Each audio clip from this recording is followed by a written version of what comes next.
Good morning, folks. It's Saturday, and as you can see, or maybe you can surmise, there is a light on up in the loft, and that sure comes in handy when I need to get into that panel on a dark, dreary day like today. Let's see, I'm not sure where I left off on the last segment, but I have, well, let's go back. There's the refrigerator circuit. That's what the light is plugged into now. That's a dedicated 20 amp circuit. There's a double duplex for the kitchen counter, and I got a cord plugged in there that's running for the drill.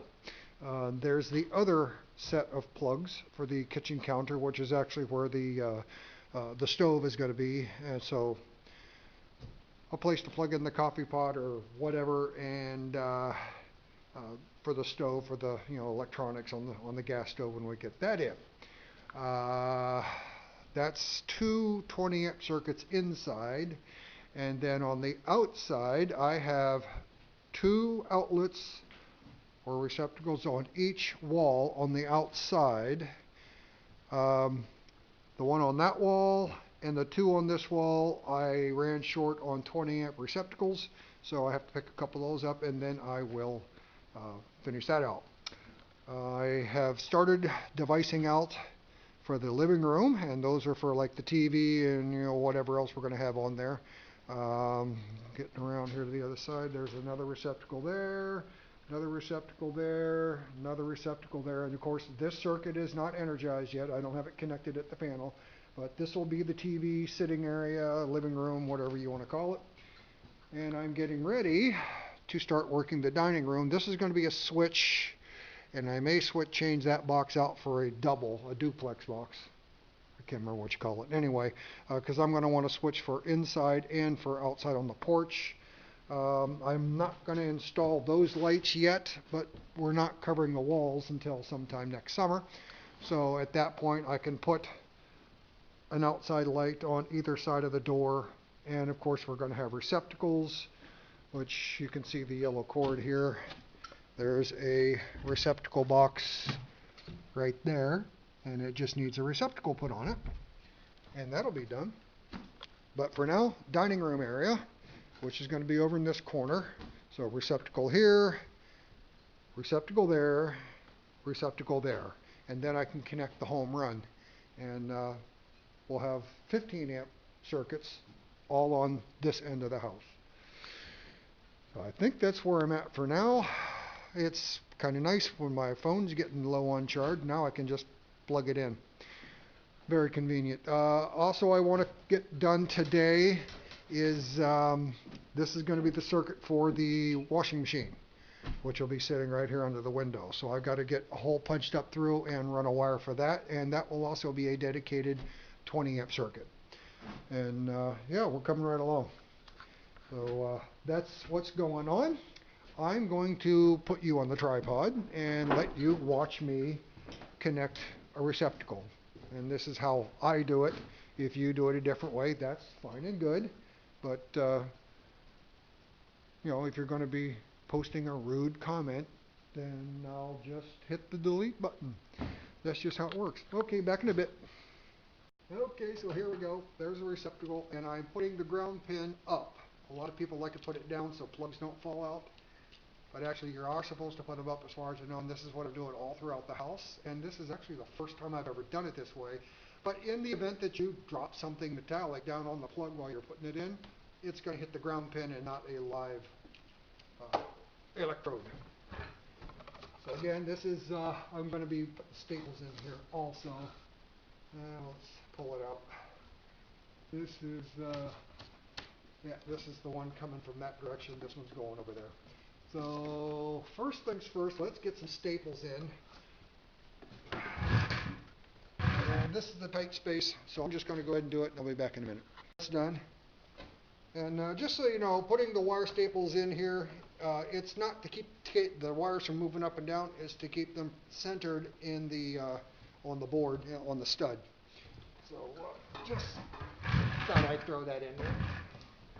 Alrighty, here we go. And of course, I gave more wire than I actually need, and that is Not a problem. We'll cut it to fit.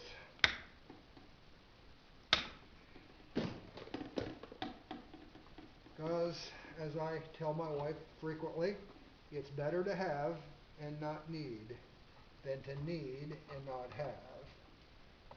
Or as we say in carpentry, you can't cut more on. And as you can see, the wires do still move up and down in the staples. But I had to put the staples in at an angle so I could hit it with the hammer. So,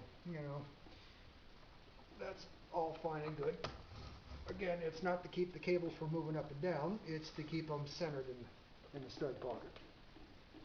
So, when you put on your drywall or whatever else, you don't wind up running screws into it. Keep stuff out of the way. Okay, I've got to get my glasses on. Here we are now. I can see we have wire. Cut the plastic and the paper. Leave the wire alone. There we are.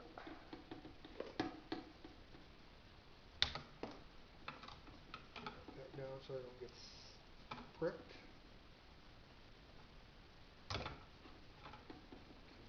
Paper. Wire. Snippy. And then we're just going to screw around.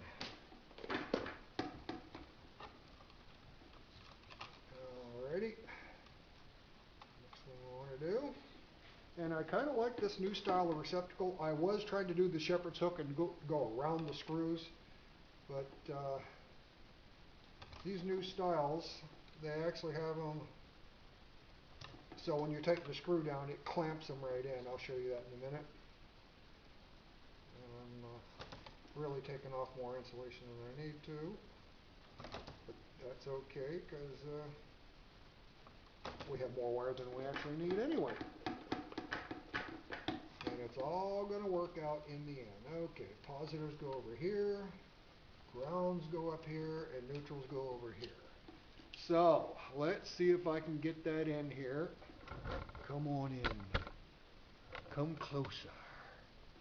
Alrighty, this screw's already open. This one's already down. It's already screwed down tight. I was looping around the screws, but you don't have to anymore because this is actually a clamp now. You can just put the screw in there, or the wire on either side, and just screw it down, and it's clamped in place.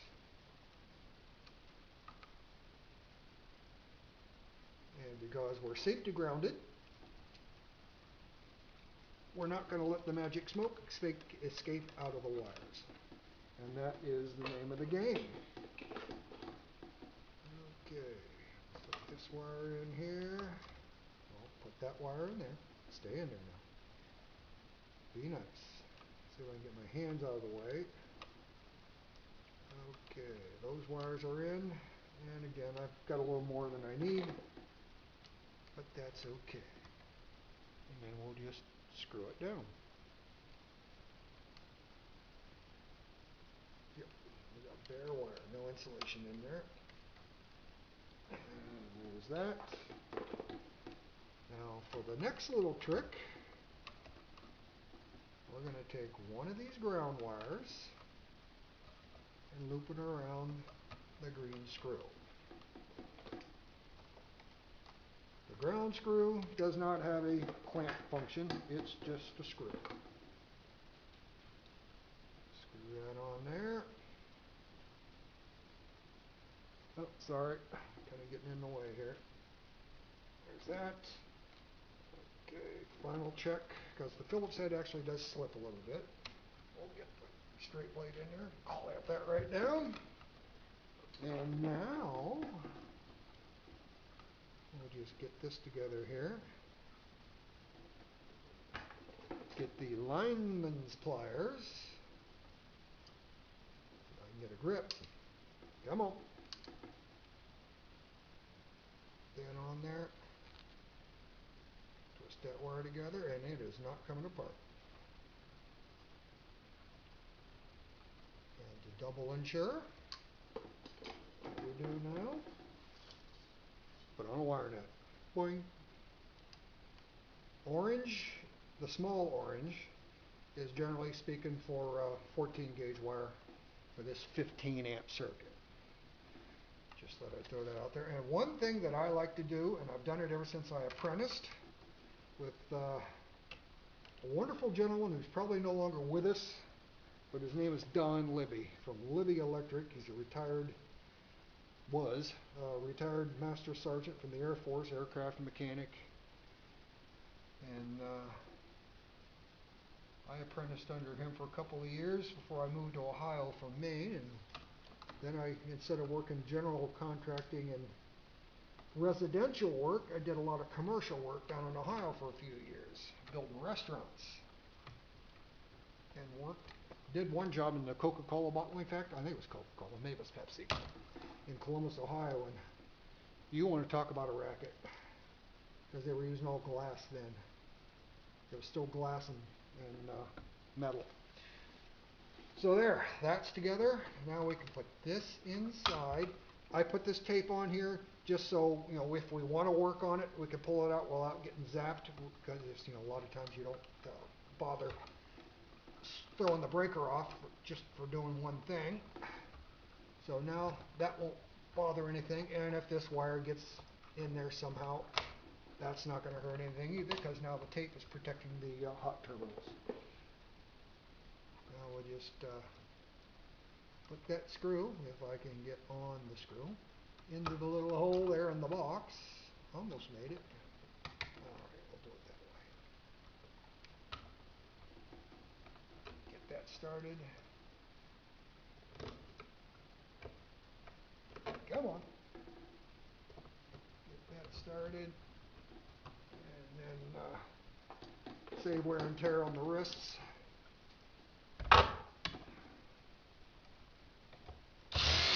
Just like that. There, and that'll hold it. And that's all there is to it. And this is all we're going to do right now. Later on, next year, when we put the plaster or drywall or whatever we're going to put up for wall coverings, then we'll finalize leveling and everything when we put the wall covers on, or the plate covers. Soon everything will be finished out next summer.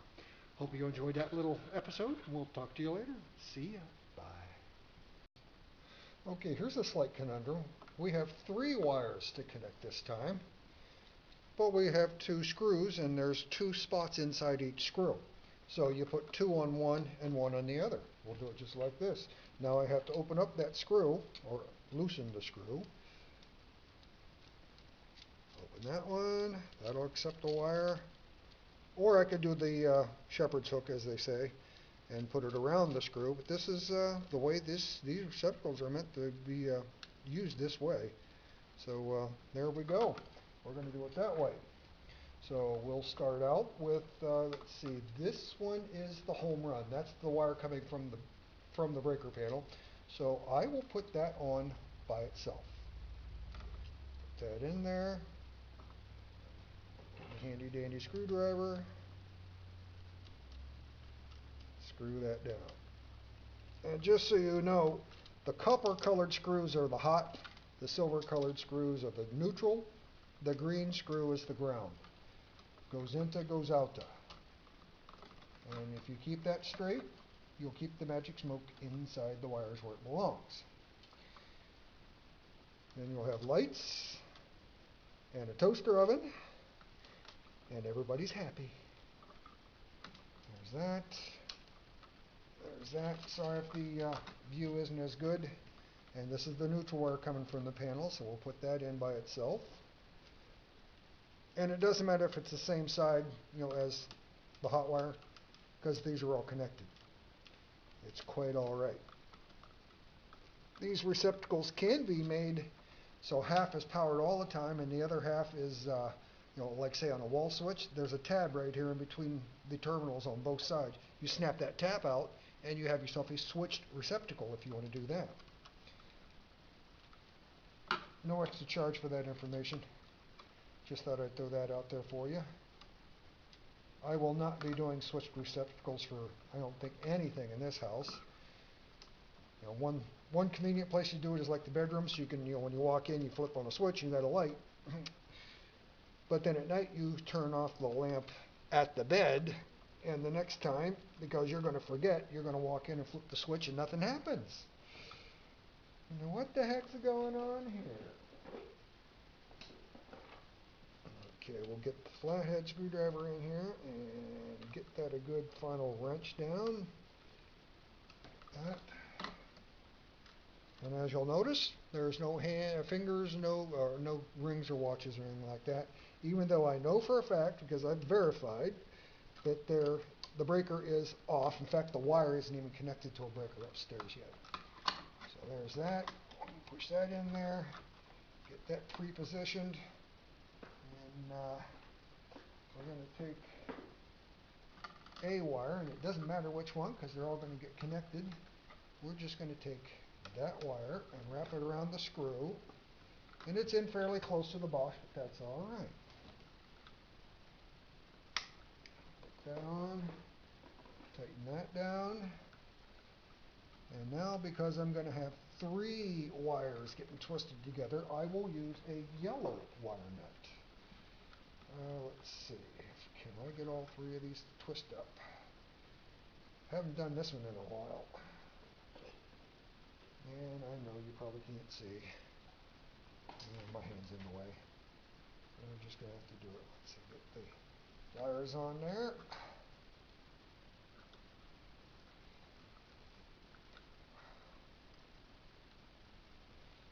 Give us a good twist. They're not coming off. Let's cut that little nub off that's sticking out on the front end now. And now I'll put on a yellow wire nut. One of these guys. Made for 12 gauge wires and larger. You can put up to 2, maybe 3 12 gauge. You can get 3 or 4 of the 14 gauge wires in. Again, 12 gauge is for 20 amp. 14 gauge is for 15 amp.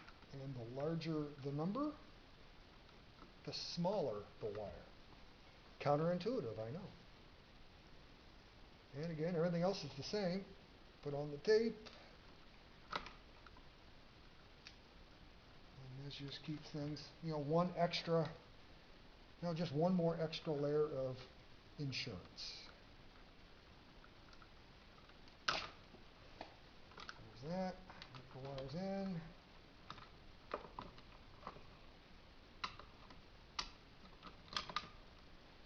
And, whoop, wrong pocket. There we go.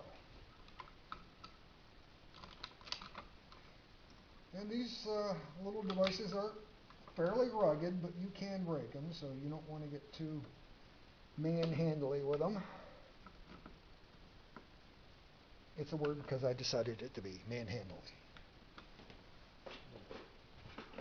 And then do the rest.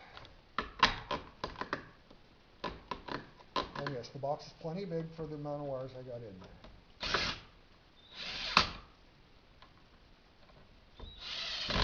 Come on, guys. There, that'll work. And that's it. Hope you enjoyed your lesson. Bye.